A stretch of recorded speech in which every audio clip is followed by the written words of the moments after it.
Good morning, everyone. What a wild 24 hours it's been in crypto and markets. Bitcoin took a quick dip below $108,000, triggering $135 million in liquidations across the market before bouncing back to around $108,800. And while that shakeout had traders sweating, the big players kept stacking, with $5.3 billion Cardone Capital scooping up another 200 Bitcoin worth $21.6 million. Mexican billionaire Ricardo Salinas is out here calling for Bitcoin to 14x to 1.5 million just to catch up with gold. And speaking of gold, it just smashed through to a new all-time high of $4,380 and became the world's first asset to surpass a $30 trillion market cap. The institutional wave keeps building, with $11.23 trillion Charles Schwab planning to launch spot Bitcoin and crypto trading in 2026. $400 billion US Bancorp forming a new Bitcoin and crypto unit, and Cathie Wood's ARK Invest filing for 4 more Bitcoin ETFs. Plus, Florida's Senate just introduced a bill to buy and hold Bitcoin at the state level.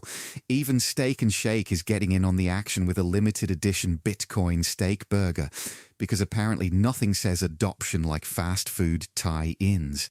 On the Ethereum side, publicly traded Bitmine Immersion bought $417 million worth of Ethereum during the dip, and Binance founder CZ threw some shade at exchanges not listing the third largest crypto by market cap, calling it a no-brainer with excellent liquidity and ecosystem. Coinbase CEO Brian Armstrong shared his 10-year vision, saying many more people will use crypto but may not even know they're using it, which honestly feels like where we're headed with all this infrastructure building. The macro picture is getting interesting, with traders on Kalshi now giving a 77% chance of 3 rate cuts before 2026. Fed Governor Mirren saying the Fed should cut 50 basis points but expecting 25.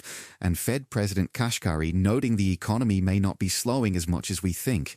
China says it plans to work with the US on trade solutions. Eric Trump revealed the Trump family has made over $1 billion from crypto, and the Trump meme coin is down 92% since launch, which is a nice reminder that not everything in this space is a winner.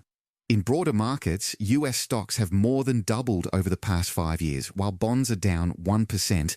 Small cap stocks just hit a new all-time high for the first time since 2021, and Greece is somehow the best performing country equity ETF this year, up 69%.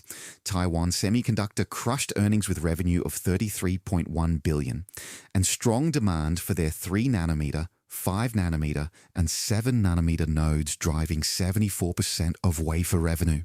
That's your wrap for today. Thanks for listening, and I'll catch you tomorrow with whatever the markets throw at us next.